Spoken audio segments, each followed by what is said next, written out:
Hey, beautiful soul. You're listening to the Rising into Mindful Motherhood podcast, your weekly dose of fertility wisdom. I'm your host, Dr. Katie Wood.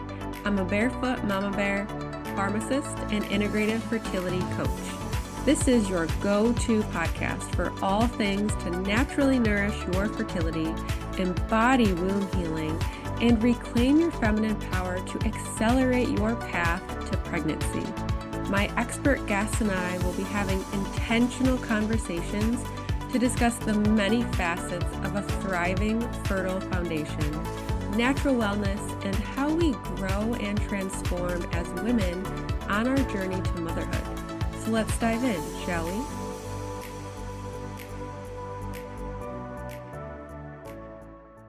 Hello and welcome to Rising into Mindful Motherhood. In this episode, I'll be talking with Danielle Grace, a relationship coach who guides women who are looking to clean up their side of the street in their relationship.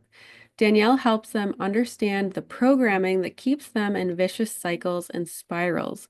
She focuses on communication, self-awareness, curiosity, proper relationship dynamics, and identity shifts. In today's episode, we'll be discussing how getting curious about your partner's world can set the stage to create a team effort on your fertility journey. And I just wanted to give a little preface to this episode. So Danielle and I are in the same business mentorship, and I was viewing, I think it was was it the Love Savvy? Oh, the ultimate love savvy snapshot. Yes, the ultimate love savvy snapshot. And just the way she was speaking to relationships and the different pieces of everything, it just really, really resonated with me. And I think whether you're on a fertility journey or not, these are going to be tips that you can take with you throughout your life, throughout however many relationships you have left before you in your lifetime. So definitely give this a listen, and I'm just excited to dive in. So welcome, Danielle. Super excited for our conversation today. Yeah, I'm really excited to be here. Thank you for having me. Yeah, so tell us a little bit about your story and how you became passionate about relationship coaching. Yeah, so unfortunately, my story sounds very similar to a lot of women that I've spoken to and who have been through my coaching program. And it's basically where, like, you were in a relationship and things fell apart and you got divorced. I was in a relationship for about 8 years, and I was a very successful teacher in that process.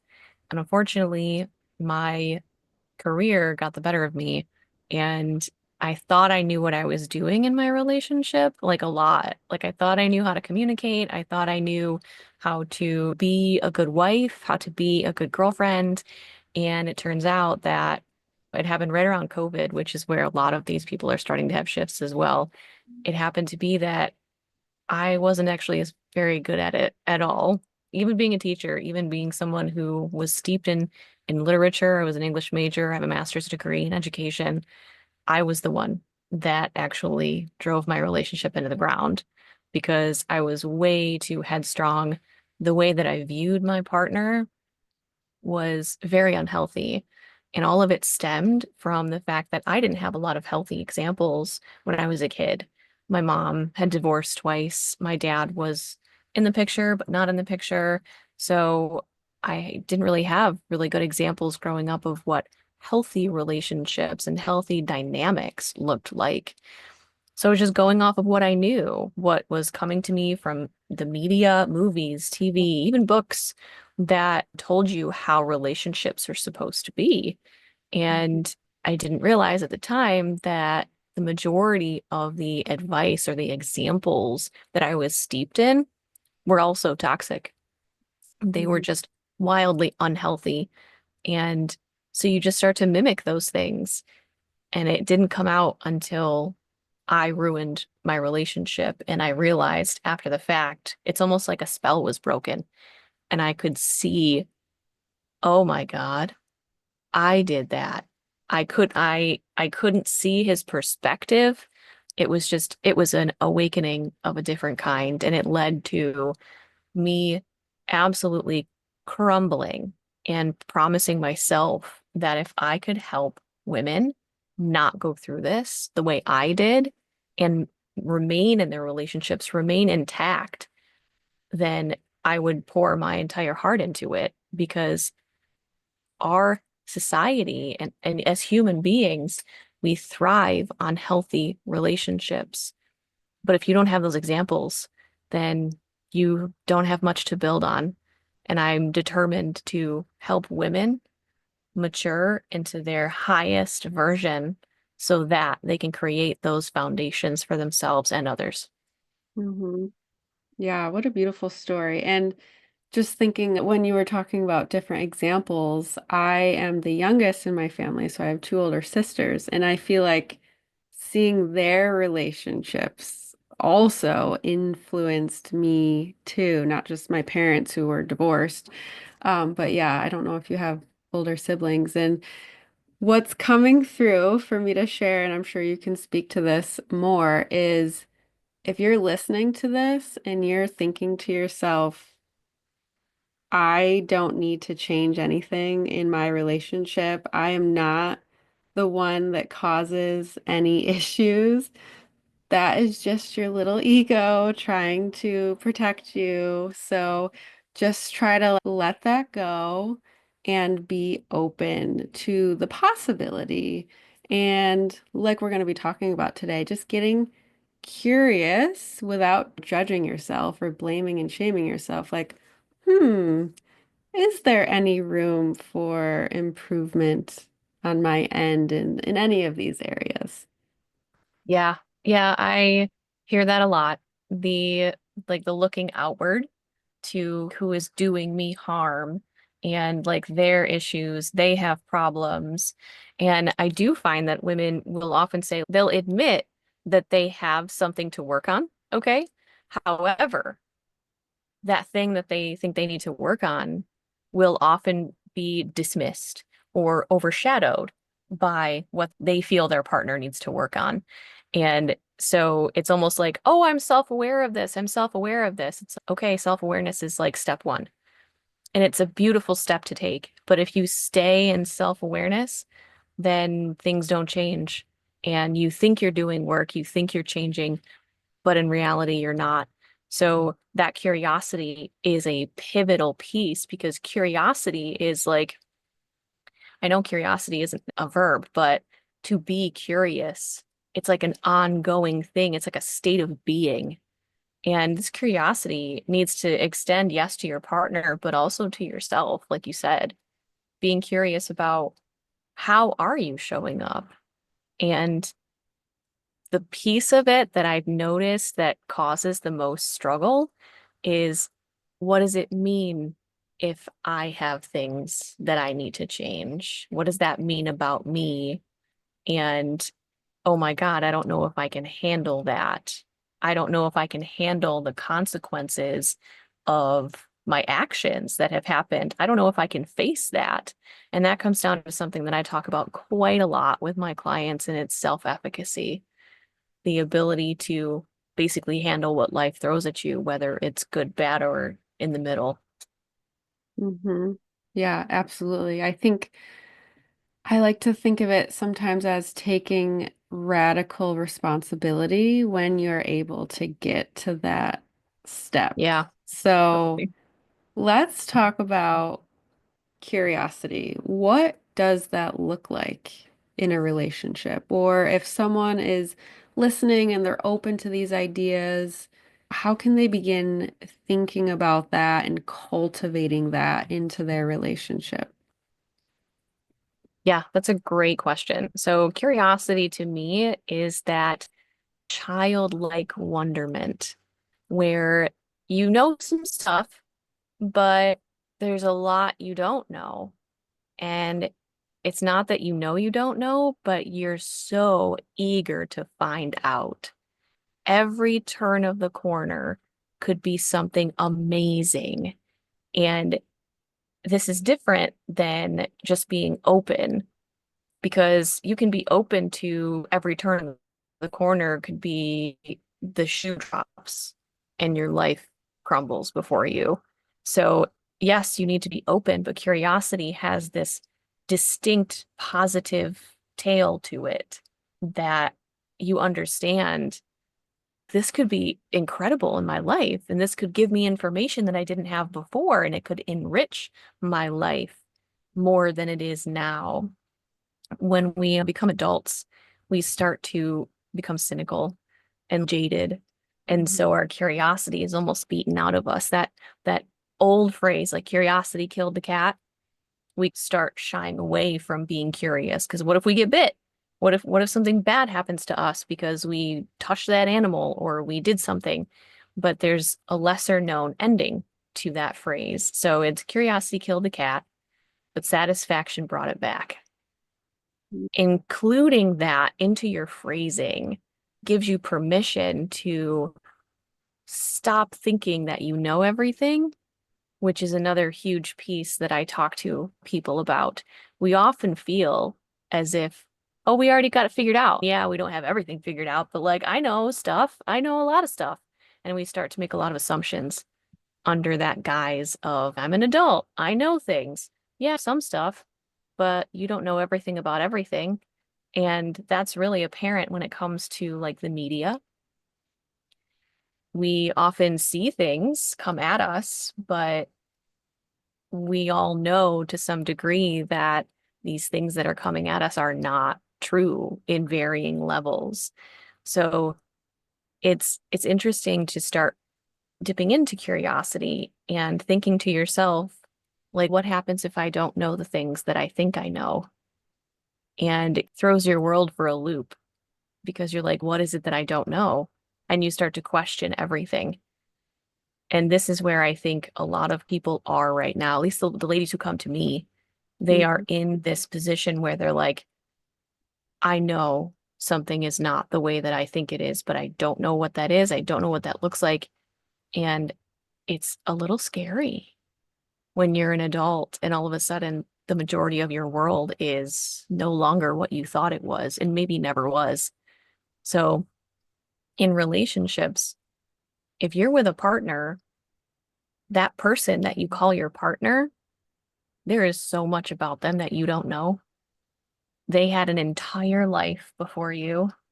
And if you ever split, they will have an entire life after you that you have no idea about. Their inner workings, no clue. And they can only give you so much verbally, like emotionally, energetically. You'll never know everything that's inside their head, but talking to them is a good place to start. And asking them their perspective is a good place to start because everybody does things. Well, the majority of people do things because they think that's what's best in the moment. So if somebody's doing something that you don't like, it's really easy to get offended. It's really easy to get defensive, but it's not easy to look at them and ask yourself, I wonder what's making them do that. I wonder what made them think that was the best choice right now. And when you can set aside your defensiveness and set aside your ego a little bit and get curious about their world, you'll find that it opens up a whole cabinet of like things that you had no idea existed. And it's wild, but it deepens connection like no other.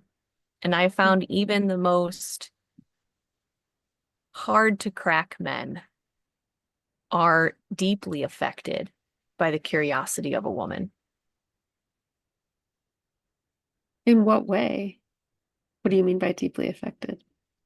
They all of a sudden start to open when they have worked hard to stay shut. Hmm. It's like a magic wand. You start listening to somebody, you start asking them their opinions, you start Hmm. appreciating their viewpoint. All of this comes from curiosity, and all of a sudden that man opens up like a book. It's Hmm. wild. Yeah. Yeah. Okay. I want to make sure I was understanding that piece. Mhm. And I feel like everything you're saying, just thinking through the fertility lens, like two people going through sometimes a very traumatic experience. Like I had a call with a couple yesterday, and they've had four losses, some of Oh, them later in the pregnancy. So yeah. just going through that in two different individuals, and they most likely grieve in different ways. And I know that sometimes assumptions can be made about how we think someone may be feeling, but really they may Mhm. be feeling a completely different way. And Yeah. then a lot of times I see where the men don't feel like they want to share their burden or add their feelings and burdens onto their wife or their partner because they are already going through it, not just emotionally, but also physically as well. Mhm. And I think that this is where that curiosity can come into play because unless you have that open line of communication and really begin asking questions, really, that you won't actually know those answers. Yeah. And that again, that's where the curiosity comes in. And things like this, like these very tender topics, these are best broached when you are not in the middle of it. When you are having like a strong day, those are the days where it's a good idea to broach these types of topics because if he's feeling that way, he's probably not telling you that he's like, I don't want to burden you. And to a degree, that makes sense. He doesn't want to add anything more to her plate. However, he should not have to march on in silence, especially if he has no male people to speak to, if he has a very small friend group, or he's not in a community of some kind that he can express himself, then being able to speak to her and being open is incredibly important. But just for the relationship itself, I'm not an advocate of sharing every tiny little detail that comes through someone's mind Mhm. because we need to maintain our individuality and some things are best kept private, even from your partner. Like just those really inner feelings sometimes, and it's just not, you don't have to share everything. But I think that, especially with something that they're going through together, understanding that there almost has to be like ground rules that have to go down. Like, I would love to hear what your perspective is on this. I would love to hear what you're feeling as we go through this.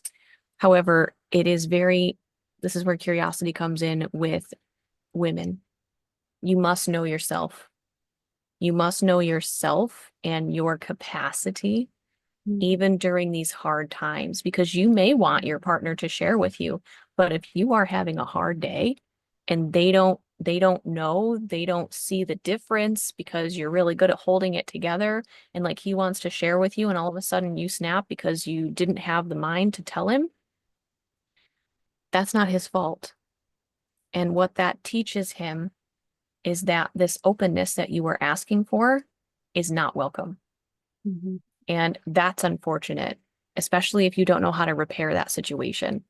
And so going back to the original point of you have to set ground rules when things are okay so that he knows when it's okay to share and you know what to say to him if he wants to share and you don't have the capacity for that. You want to create that safe space for everyone and let him know that I'm not going to hold this against you. I'm not going to make you feel bad. I'm not going to snap at you. You can trust me that I'm going to tell you if I need to tap out. That's huge. And that's part of the groundwork that needs to be done. And then you need to stick to it. So if you do get offended, like that's when you tap out. That's when you say, okay, I can't handle this right now. I love you, but I can't handle this right now. Mhm.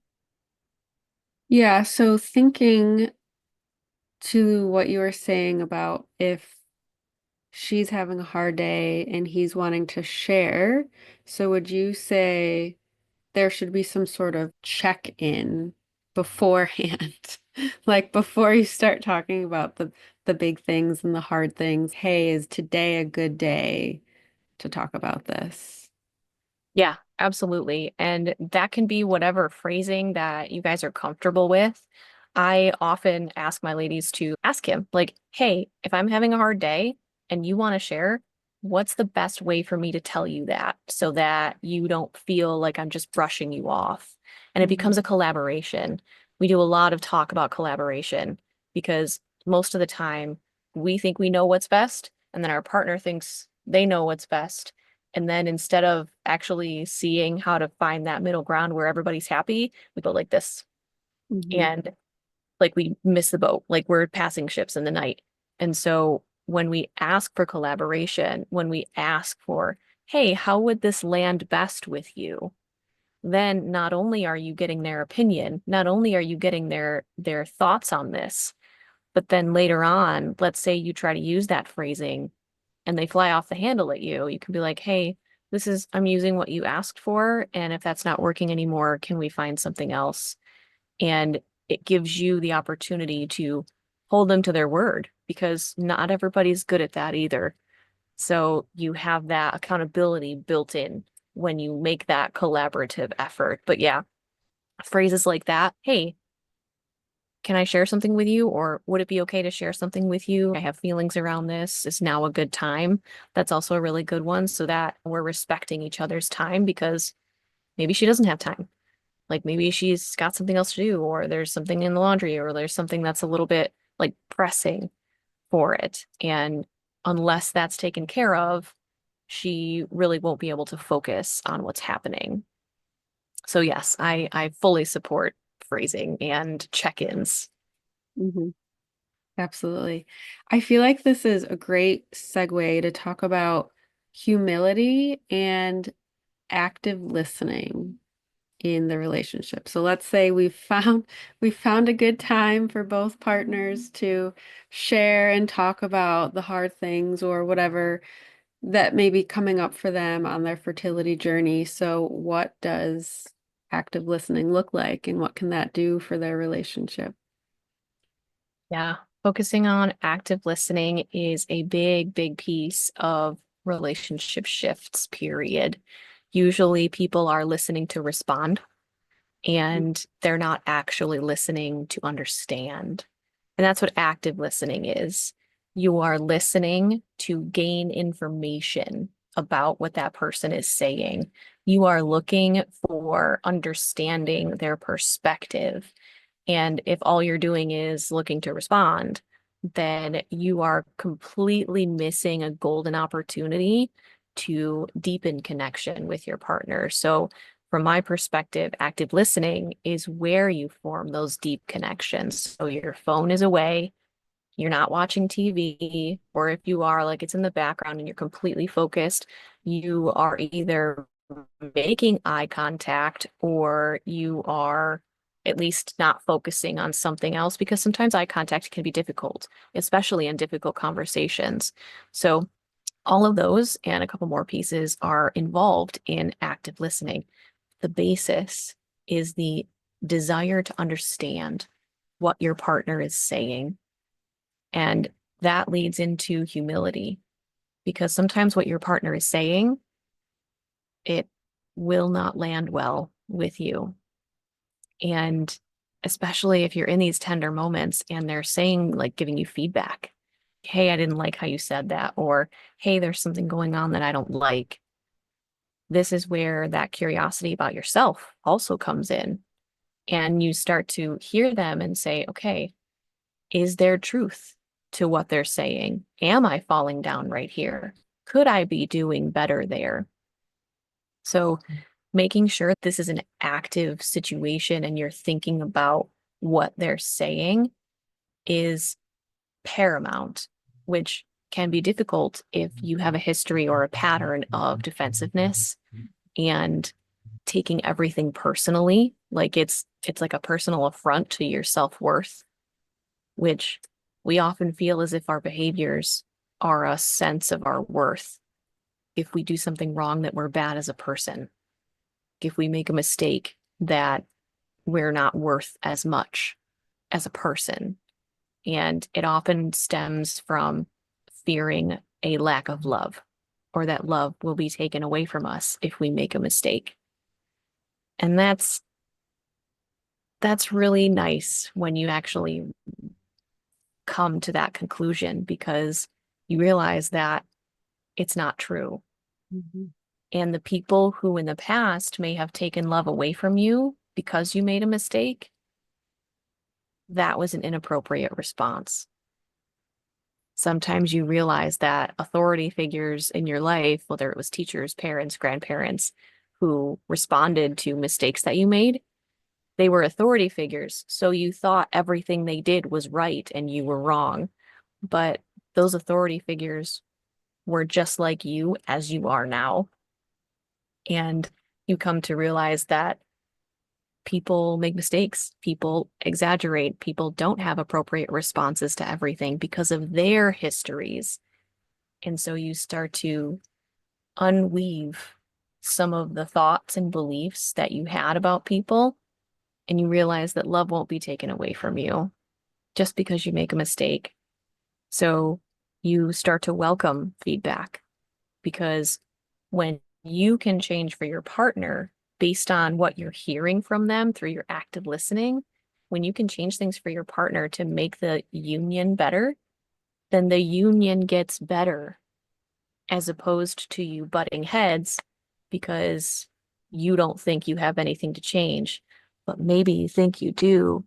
You're just not ready to admit it. Mhm. Absolutely. Yeah, that was a mic dropper right there. Love that so much. And let's just say someone that's listening to this is the type that can get defensive. How can we lessen that grip and let that go? Yeah.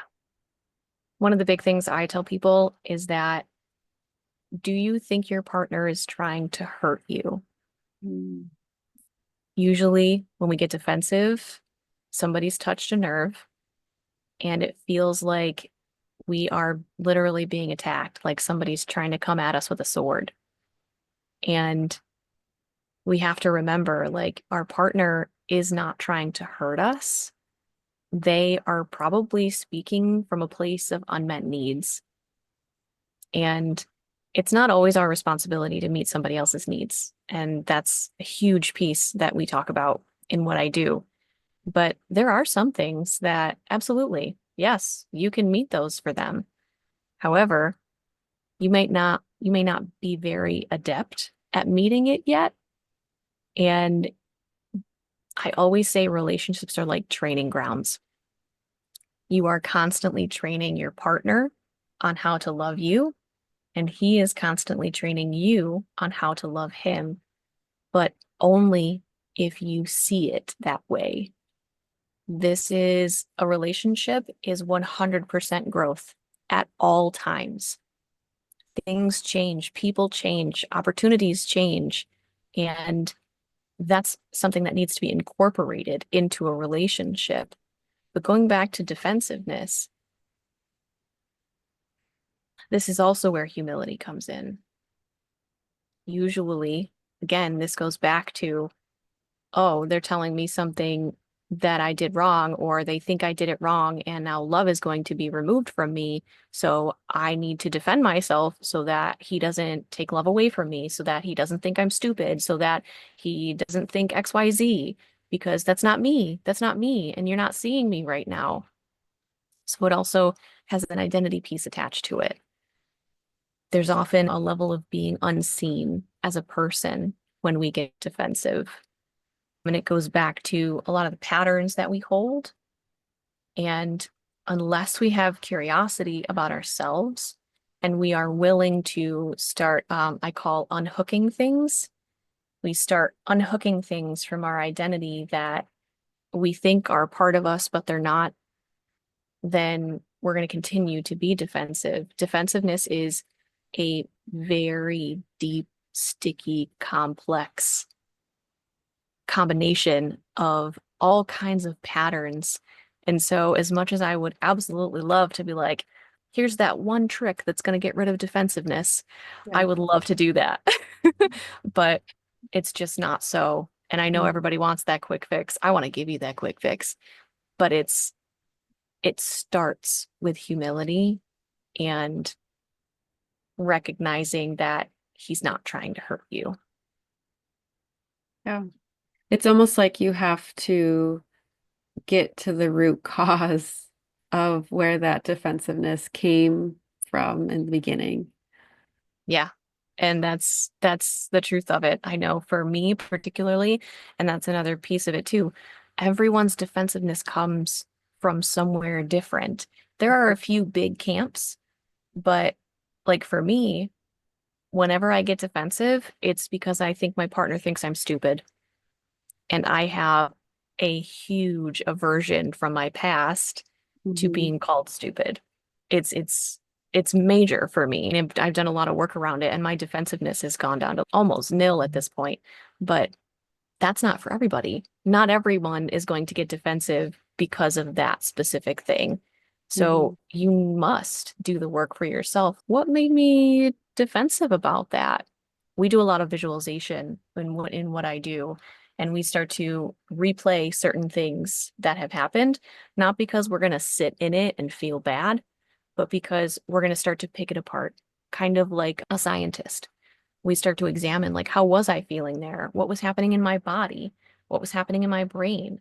What did this feeling that I had, when did I feel it last? So that you can trace it back. And usually it's crazy. It's like magic. Something from your past will pop up, and it's usually the exact moment where that you are replaying every single time you get defensive. Every single time that thing pops up when you get defensive. And as soon as you can pinpoint it after you've done reflection, you talked about radical responsibility. I also talk about radical reflection. And when you can reflect like that, you start to get to the root, and you can start to unfold that and realize that you don't have to carry that with you anymore. Beautiful. I love that.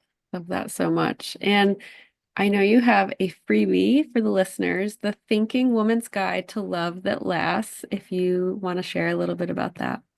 Yeah, absolutely. So that is a book that I wrote. I wrote it, oh gosh, a couple years ago, and I swear to you, what's in it is timeless. It's all these different ways that you can start to make gradual changes in your relationship, because big, huge, sweeping, massive changes, they usually don't stick.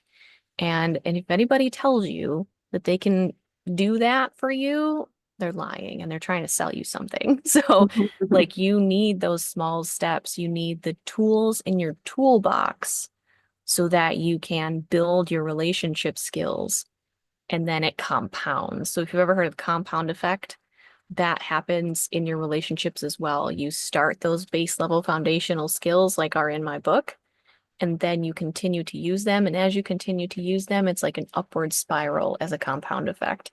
It's wonderful what I have seen happen just using a few of the concepts that are in that book.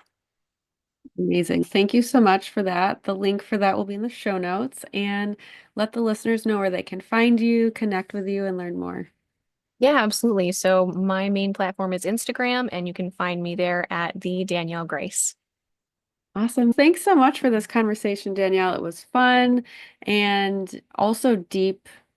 And I think that if someone can really sit with it and be open and get curious, that they're going to get a lot from this, especially if they check out your book as well. I think that that's just going to really expand on everything that we've talked about today. So thank you so much. Yeah, thank you so much for having me. I appreciate it. Thank you so much for tuning in to the Rising into Mindful Motherhood podcast. If this episode resonated with you or gave you an aha moment, stop what you're doing right now and write a review. This simple act of kindness helps me get this podcast out to connect with as many women as I possibly can. I also have a special offer. If you send me a screenshot of your review, I will take $250 off one of my premium coaching containers. Let me know what resonated with you the most and why. So connect with me in my free Facebook community or tag me on Instagram. You'll find both listed below. Thanks again from the bottom of my heart for tuning in to this episode, and I'll see you next time.